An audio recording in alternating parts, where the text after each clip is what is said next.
Hi everyone, here I'll be going through a new demo for our new feature that which we released in our Yokohama release for digital resilience incident reporting.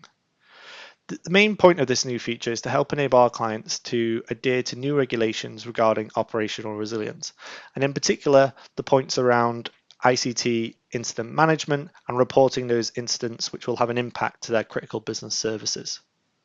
Before we go into the demo, I just wanted to quickly, at a high level though, cover off the workflow for this new incident reporting.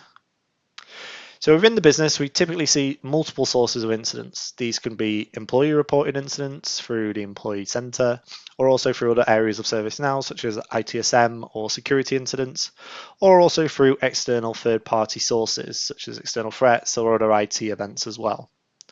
Now these typically, you can see along the bottom of the screen here, go through their own workflow. So they're assigned to an IT analyst who then understand the criticality of the incident, and potentially assigned as a P1 or a critical incident. If those hit a certain level of criteria, which we've defined, a new incident reporting case will be created. So you can see that at the top of the screen. But what we don't want to do is get involved within that incident workflow. So that incident workflow can continue along its track, and they can go through their response steps, go through their playbook, and track that incident to closure. But along parallel to that, we do have our new workflow for our incident reporting case, which will then go through and we'll understand what's happening within the incident from a regulatory standpoint. So what has the impact been to our critical business services? How many customers have been impacted? And do we need to notify the regulator? If we do, we can quickly export them out in the pre-formatted reports they're looking for an initial report, intermediate report, and then hopefully all the way through to the final closure of that incident, the final report as well. So with that, let's jump through and have a look at the new feature in more detail in the demo. Okay, so now I'm logged in and I'm just on one of our operational resilience workspaces. I'm going to navigate to the list view here, and then underneath the operational resilience workspace, you will see digital resilience incident reporting. If I have a quick look at all the incident reporting cases, let's jump into one of these here, which is pending approval. From here, you'll see the details of the incident. So you'll see the name, what type of incident case it is. I should say as well at this point, this is utilizing the functionality from compliance case management, which is a feature within IRM. So this particular feature is only enabled for our clients who have IRM Pro and Enterprise. You'll also see there as I scroll down more details about in terms of the assignment, who's a requester, who's going to analyze this, and then also the primary origin here. So you can see this one has been created from incident management, from the incident table, and here's the source record. So that is when we've gone through and we've set up our business rules to automatically create these cases that we can then go through and do some more assessments on. You'll also see this in terms of the schedule and finally the reporting status as well that we've determined is reportable through our assessment. So now let's go through and have a look at that assessment.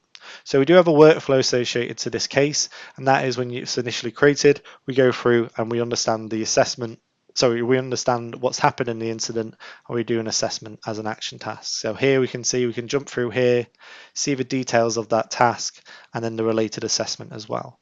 Now the assessment is taking advantage of the new Smart Assessment Engine capability, but you'll also see here all the different impacts that we need to understand and potentially report to the regulator, which has been outlined in a lot of these operational resilience regulations, such as the Digital Operational Resilience Act in the EU. So here you can see in terms of impact on critical services, impact on clients and financial counterparts transactions, data, reputation, duration, geographical spread, and impact on the economy as well. Once we've got all of that details captured, we can then go through. We'll also have to initiate our initial report here.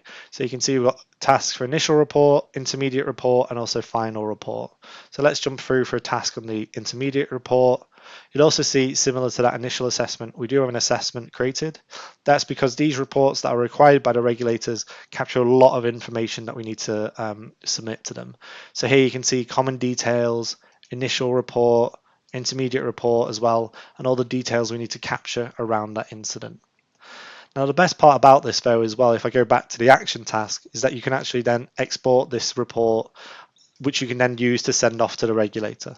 So if I export this report out, that's now been downloaded into the correct format, And if I open that up in Excel for the report, and if I zoom in, you'll see all of the columns relate to the correct data that is requested from the regulator, in particular for DORA.